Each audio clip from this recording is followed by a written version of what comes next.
O programa Cidades Sustentáveis tem o objetivo de contribuir para a implantação de gestões municipais comprometidas com a sustentabilidade. Assista aos vídeos e consulte o Guia Gestão Pública Sustentável. Lá, você encontrará fontes, referências e informações adicionais sobre cada um dos eixos da plataforma Cidades Sustentáveis.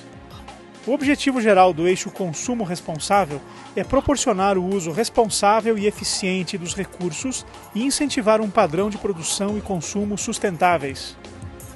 A primeira coisa ele tem que fazer para dentro. As próprias secretarias têm que fazer compras sustentáveis, editais de sustentabilidade para adquirir materiais, e isso já moveria uma enorme cadeia produtiva com foco na sustentabilidade. Eu acho que o primeiro objetivo que ele deve seguir é prover informações. O segundo objetivo deve ser produzir diagnósticos com o intuito de estabelecer metas, então indicadores, para que esses setores possam mudar o comportamento, né? Então, pensaria no setor público, mas também com políticas dirigidas tanto ao consumidor como ao setor empresário, né?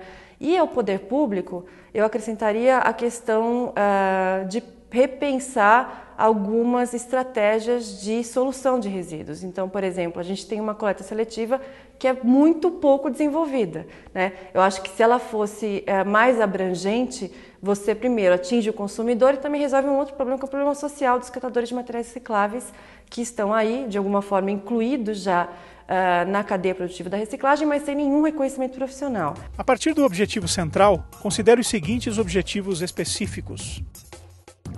Evitar e reduzir resíduos. Incluir as cooperativas de catadores e recicladores.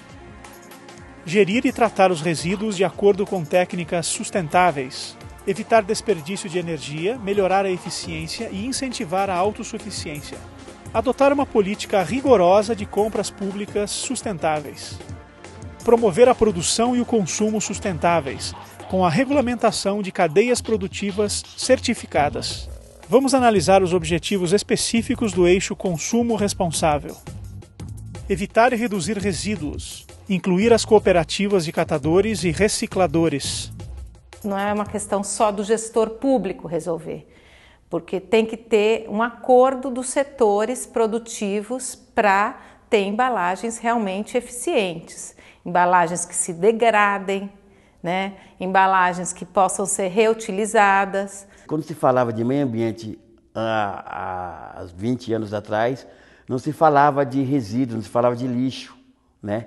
Só se falava de rio, solo, pedra, essas coisas, né? O mais importante é você primeiro tentar reduzir, né? Existe uma questão de ordem de prioridade na política. Então, a tentativa de você reduzir, depois reutilizar, depois reciclar. Hoje, 90% do material que chega na indústria da reciclagem vem de catadores. Quando a gente vai falar de reciclagem, eu lembro de 50 anos atrás, né?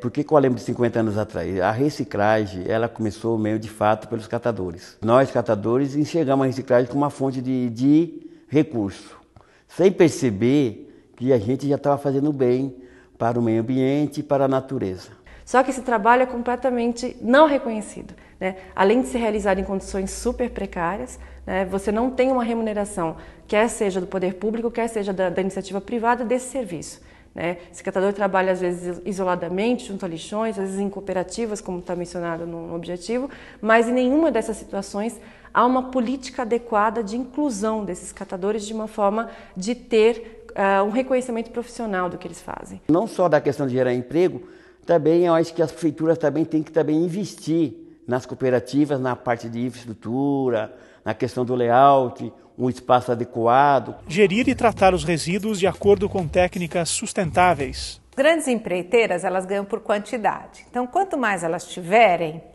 para colocar no aterro, mais elas vão ganhar. E esse modelo de contrato é que está errado. E o rejeito é a mínima parte, é muito pequeno. E aí os nossos aterros teriam longa duração. Mas, infelizmente, a ordem dos fatores não é assim que acontece. Você mistura tudo e vai embora. E mesmo que você incentive a população a separar, as empreiteiras elas não cumprem isso de uma forma correta e transparente. Se tem colocado a incineração como um modelo de alternativa sustentável, né? Eu acho que nós precisamos de mais informações acerca desse modelo, né? Um modelo que traz muitos impactos ambientais. O importante é nós termos prioridades, né? E como eu disse, a política nacional ela estabelece uma ordem hierárquica do que deve ser seguido. Então, antes de pensar numa solução que vá tão longe, pensando, colocando a incineração como uma alternativa viável, você tem que tentar, primeiro, produzir informações para mudar o comportamento da sociedade, de alguma forma produzir a redução do consumo, né? E depois investir em alternativas de reutilização de materiais ou reciclagem com inclusão. Evitar desperdício de energia, melhorar a eficiência e incentivar a autossuficiência. O Brasil precisa avançar muito também na produção de informações sobre energia, né, que possa calcular alternativas ou repensar se a energia hidrelétrica vai ser a alternativa a ser adotada, dado a questão geográfica no país. Eu acho que se tem que repensar a forma como essas empresas que estão responsáveis por projetos, empresas e bancos, estão intervindo nessas comunidades locais, porque eu acho que esse é um problema que não está tão associado a resíduos, mas quando se pensa em energia, você tem que pensar também na intervenção local e no desenvolvimento local que isso pode impactar. Geralmente, muitos espaços, prédios públicos, acende um botão e acende tudo. E se fica uma pessoa trabalhando lá até 10 da noite, fica o prédio inteiro porque não tem interruptor. Quando a gente trabalha esse aspecto na escola, é dificílimo a gente conseguir saber qual é a conta de luz da escola. Até para a gente poder medir se tiver um esforço coletivo para a redução daquilo, olha, nós conseguimos reduzir tanto, não consegue porque é uma conta junta, é tudo muito sem indicadores, a gente não consegue acompanhar isso. A gente está refém de si mesmo, ainda a gente o discurso não bate com a prática. Na minha opinião, a gente ainda está muito aquém do que é colocar a sustentabilidade na prática, de fato. Adotar uma política rigorosa de compras públicas sustentáveis. Existem certificações, né, para procedimentos para você adquirir produtos menos impactantes. Para você fazer uma licitação, você precisa de gente muito qualificada para colocar tudo que tem que colocar lá. O tipo do papel higiênico, como que é feito, se vai usar, tem que ser o de menor distância. Por exemplo, se você colocar o mais próximo possível, a indústria mais próxima, é um indicador para você reduzir o transporte. É que cada produto tem uma coisa, mas o que a gente pode pensar de uma forma geral? Da onde vêm os recursos naturais, onde eles são produzidos e como eles chegam nas cidades. Porque as cidades absorvem os produtos que estão no ambiente rural, nos minerais e assim por diante. Está tudo espalhado por aí. A cidade é a grande consumidora. Promover a produção e o consumo sustentáveis, com a regulamentação de cadeias produtivas certificadas. Isso é algo bastante importante para incentivar as indústrias e os produtores a entrarem na linha. No Brasil, o maior consumidor são os governos. Se eles começarem a orientar para isso, é óbvio que ele vai se encaixar para atender essa demanda. Agora, também tem que ter as certificações. Para o eixo consumo responsável, considere os seguintes indicadores principais. Consumo de água total. Inclusão de catadores no sistema de coleta seletiva. Coleta seletiva. Quantidade de resíduos per capita. Reciclagem de resíduos sólidos. Resíduos depositados em aterros sanitários. Consumo total de eletricidade per capita. Cada indicador tem metas de referência. Veja exemplos. Consumo de água total. A meta é o máximo de 110 litros de água diários por habitante. O rio, a água que está aqui é um reflexo da nossa sociedade. Nós temos que tratar a água de uma forma muito mais séria, porque a água é muito preciosa, de uma forma geral. Os gestores eles têm que saber qual é a situação real, trabalhar o verdadeiro com a população, tem que fazer campanha de redução, de consumo e tal. Claro que podemos reduzir muito o consumo, não é só isso de reduzir, mas é de ter consciência do valor da água. Inclusão de catadores. A meta é incluir todos os catadores no sistema de coleta seletiva. A gente vai ter que trabalhar tanto com empresas quanto com associações. E no caso das associações, a gente não vai poder trabalhar só com a questão da quantidade, porque as associações, elas fazem um serviço de resgate de muitas pessoas que estão fora da sociedade.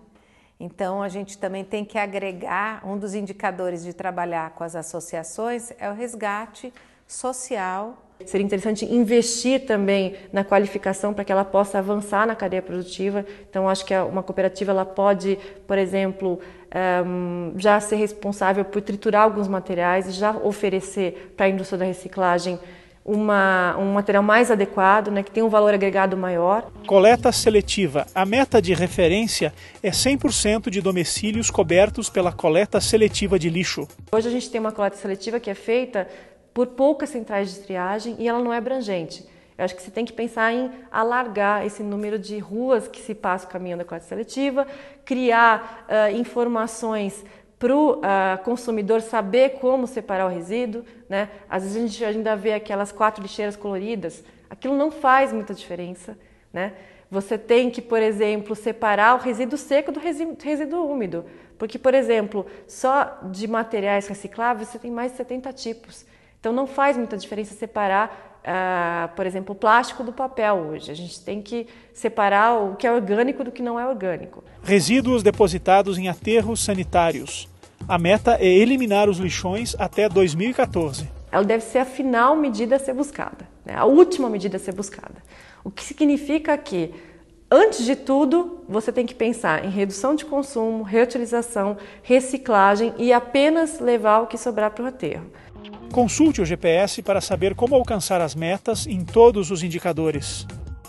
A depender do tipo de solução que a gente olha, eu acho que tem pontos e ganhos em diferentes iniciativas.